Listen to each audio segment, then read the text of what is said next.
welcome to my kitchen. So today I'm going to be showing you how to make jollof rice, the baddest jollof rice you ever taste.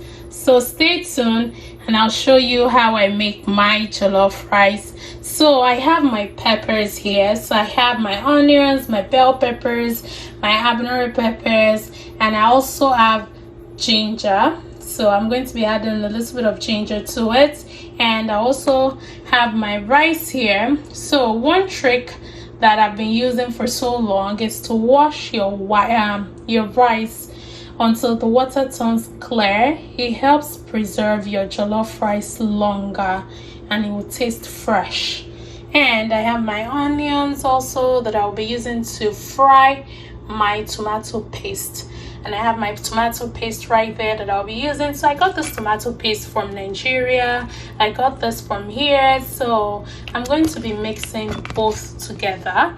And I have my tomato that I'll be using later on for the jollof rice. And I have my seasoning. So I'm going to put the measurements at the bottom, and I'll let you know what the measurements are. So I have my Maggi here, I have my thyme, I have my crayfish just for taste. I'm not using a lot of crayfish because you don't want it to overwhelm your jollof rice, but adding a little bit of it does help. And I have my curry there that I'll be using. So the step that we're going to go into is into frying our tomato paste inside the oil, and I'm going to show you how to do that. Okay, so I have my tomato paste in my oil now, so I'm just going to let it fry. So keep stirring it so that it will not get burnt. Don't worry about the oil because we're still going to add more things to it that will absorb the oil. So one of the reasons why you want to fry your tomato paste before adding your mixed peppers for jollof rice is so that you don't have that tomato paste taste in your jollof rice. And also one trick that I use is also to fry my tomato paste to the extent that it looks as if it's almost burnt, but it's not burnt. And the reason is it gives your jollof rice a different flavor. So I'll probably be frying this for like about 10 to 15 minutes, but I'll let you know the time duration of how long this tomato paste will fry for. Alright, so my tomato paste is all fried up, so you can see what it looks like. The paste is separated. See? So as I said earlier, you have to keep stirring it as you're frying it, otherwise it's going to burn a lot. But I like mine to have that burnt look because I want that burnt taste also in my jollof rice.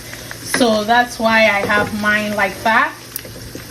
So what I'm going to do now is add my mixed peppers to the mixture.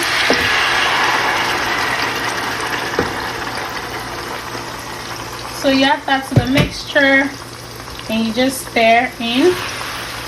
And by the time the whole thing is all cooked out, you will see it, the tomato paste will be all fully blended into the peppers. And I'm definitely going to add my seasonings to it now as well.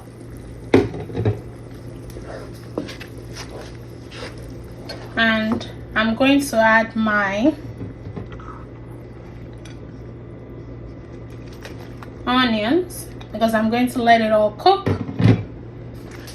Then you just cover and let it cook for another 15 minutes before you pour your rice in. Alright, so this is what my stew looks like. So it's all done now. As you can see, the oil is on top of it.